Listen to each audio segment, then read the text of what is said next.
మన తూర్పుగోదావరి జిల్లా పాత పశ్చిమ గోదావరి జిల్లాలో కొవ్వూరు అనే ప్రాంతంలో నందమూరు వెళ్ళే రూట్లో బాలాజీ టౌన్షిప్ స్థలాలు వెంచర్ వేయడం జరిగిందండి.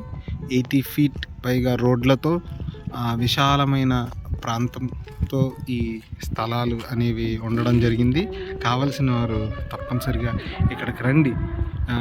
బస్ స్టాండ్ దగ్గరగా, రైల్వే స్టేషన్కి దగ్గరగా సువిశాలమైన ఈ స్థలాలు ఏర్పాటు చేయడం జరిగింది. ఆసక్తి కలిగిన వారు వీటిని ఒకసారి వచ్చి చూడండి. కొవ్వూరులో ఉన్నటువంటి బాలాజీ టౌన్షిప్ సరసమైన ధరల్లో వీటిని ఏర్పాటు చేయడం జరిగింది. ఎవరైనా వచ్చేవారు ఒకసారి కొవ్వూరు వచ్చి వీటిని వీక్షించండి. కొవ్వూరు నుంచి నందమూరు వెళ్ళే రూట్లో వీటిని ఏర్పాటు చేయడం జరిగింది. మాజీ మంత్రి గారు వనిత గారు వెళ్ళే రూట్లో వీటిని ఏర్పాటు చేయడం జరిగింది.